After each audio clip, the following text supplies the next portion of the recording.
प्रिय विद्यार्थियों, आज हम क्लास 6 विषय सामाजिक टॉपिक पाठ 3 पृथ्वी की गतियों के बारे में पढ़ेंगे। पृथ्वी क्या है? अपने अक्ष के चारों ओर और सूर्य के चारों ओर चक्कर लगाते हैं, इसलिए इसकी दो गतियां हैं। आज का विचार है हमारा, मन की एकाग्रता से मनुष्य प्रत्येक मार्ग में सफल होता है। मन की एकाग्रता से मनुष्य प्रत्येक मार्ग में सफल होता है। पृथ्वी की गतियां, पृथ्वी की क्या है? दो गतियां हैं। कितनी हैं? दो गतियां हैं। नंबर 1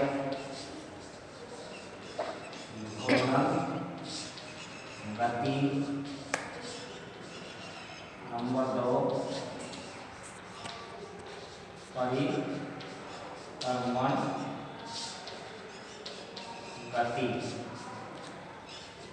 घूर्णन गति क्या है? जब पृथ्वी अपने अक्ष पर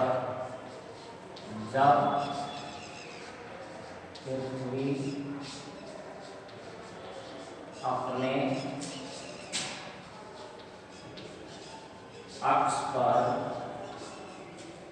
एक चक्कर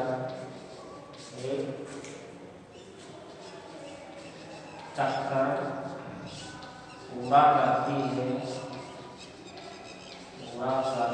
है तो इसे पृथ्वी की घूर्णन अथवा दैनिक गति भी कहते हैं। दैनिक गति भी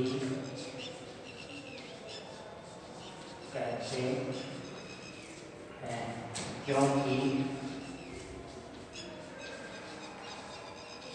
ये है 24 घंटे में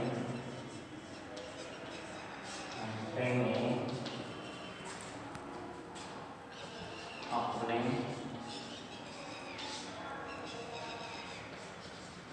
अक्ष का एक चक्कर पूरा करती है। इससे दिन रात बनते हैं। पृथ्वी की दो गति होती है, घूर्णन गति, परिक्रमण गति। परिक्रमण गति जब पृथ्वी सूर्य के चारों ओर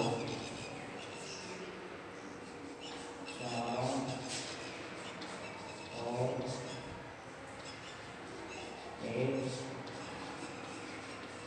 चक्कर पूरा करती है, इसे पृथ्वी की परिक्रमण गति कहते हैं, क्योंकि यह सूर्य के चारों ओर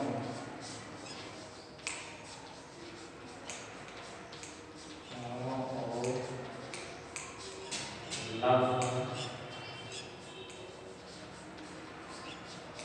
365 दिन में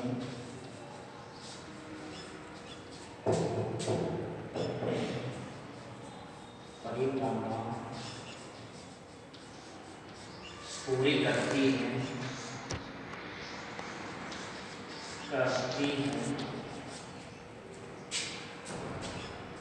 इसे वार्षिक गति भी कहते हैं। इससे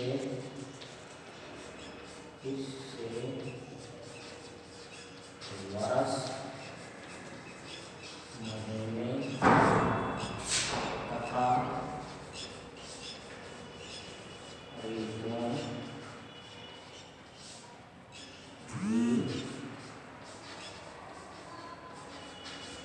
बनती है। पृथ्वी की दो गतियां हैं, घूर्णन गति और परिक्रमण गति। घूर्णन गति जब पृथ्वी अपने अक्ष पर क्या है, एक चक्कर पूरा करती है तो उसे पृथ्वी की घूर्णन गति कहते हैं। इसका नाम दैनिक गति भी है। क्योंकि यह 24 घंटे में अपने अक्ष का एक चक्कर पूरा करती है। इससे दिन रात बनते हैं, इसलिए इस पृथ्वी को घूर्णन या दैनिक गति भी बोलते हैं। परिक्रमण गति जब पृथ्वी सूर्य के चारों ओर एक चक्कर पूरा करती है, इसे पृथ्वी की परिक्रमण गति कहते हैं। क्योंकि सूर्य के चारों ओर लगभग 365 दिन में परिक्रमा पूरी करती है। इसे वार्षिक गति भी कहते हैं।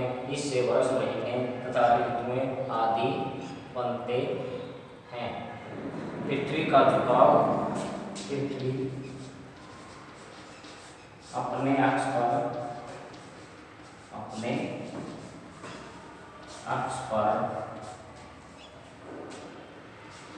66.5 डिग्री का कोण बनाती है।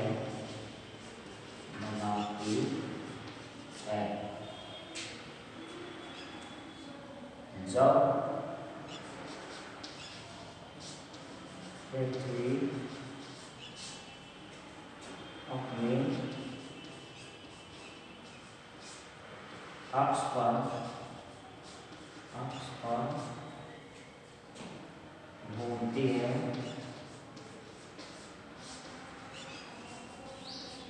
तो इसे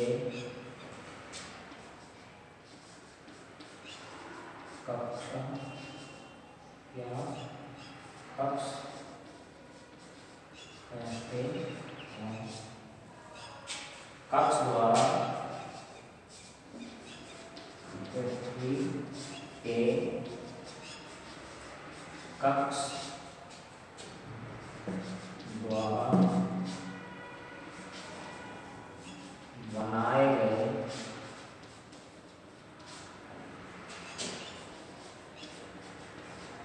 कोण को कक्ष समतल कहते हैं।